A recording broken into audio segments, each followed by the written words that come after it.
চলে এলাম বন্ধুরা আর একটা ভিডিও নিয়ে। সকালবেলা দেখো চোখ খোলা মানেই কিন্তু কাজ, সে ছেলেদেরই হোক আর মেয়েদেরই হোক। ছেলেরা হয়তো বাইরে বাইরে কাজ করে, মেয়েরাও কিন্তু কম কিছু যায় না।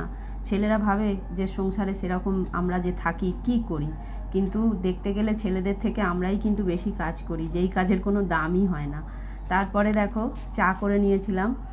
বাবুদের বাড়িতে কাজ সারার পরে বাবুরা বলেছে একটু চা খেয়ে নাও, তাই জন্য কিন্তু একটু চা করে নিয়েছি আর অনেকগুলো কিন্তু বিস্কুট নিয়েছি।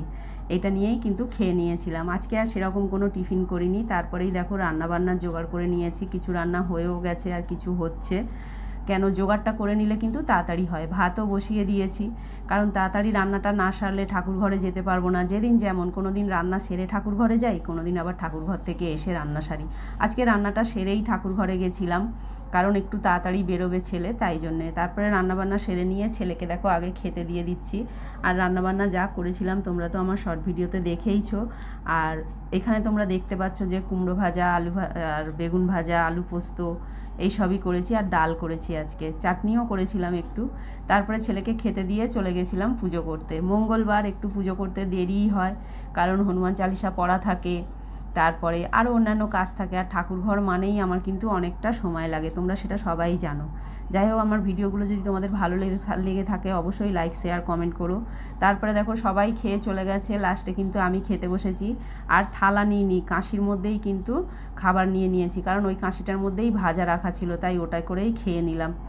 আর আলাদা করে কিছু করলাম না। তারপরে একটু শুয়ে পড়েছিলাম, সন্ধেবেলা চলে গেছি সন্ধে দিতে।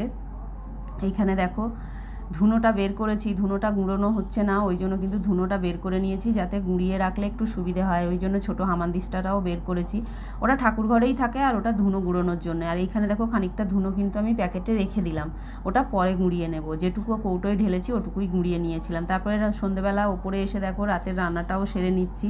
আজকে রাতে করেছিলাম এই যে রুটি, এটা কিন্তু পুরো ময়দার রুটি, কারণ আটার রুটি আমার ছেলে খেতে চায় না, তাই জন্য কিন্তু ময়দার রুটিই করেছি। আর এখানে করেছি দেখো সাদা আলুর তরকারি, এর মধ্যে কিন্তু টমেটো আর পটল আছে। এটা পটল দিলেও কিন্তু আমার ছেলে সাদাই খেতে চায়, আর জানো তো ছেলেমেয়েরা যেটা চায় সেটা দিয়েই বাবা মা মানে খুশি হয়। আর এইখানে করে নিচ্ছি দেখো ছানা ভাজা। ছানা, এমনি ছানা কেউ খাবে না, একটু ভেজে দিলে কিন্তু সবাই খাবে। এখানে গুড়ের বাতাসা আর এলাচ দিয়ে, কিন্তু এলাচের দানা দিয়েছি, গুঁড়ো দিইনি, দিয়ে এটা ভেজে নিচ্ছি। এটা ভাজা খেতে খুব ভালো লাগে। তোমরা কে কেমনে খাও অবশ্যই কিন্তু কমেন্টে জানিও। আর এখানে একটু দুধ আছে, যেটা কিনা আমি খাবো, আমিও ছানা খুব একটা খেতে ভালোবাসি না, দুধটা খেয়ে নেবো। আর এইখানে তরকারিটা তো তোমরা দেখলেই। যাই হোক, এই হলো আজকে আমার সারাদিন। তোমরা কে কেমন কাটালে অবশ্যই কমেন্টে জানাবে। দেখা হচ্ছে পরের ভিডিওতে।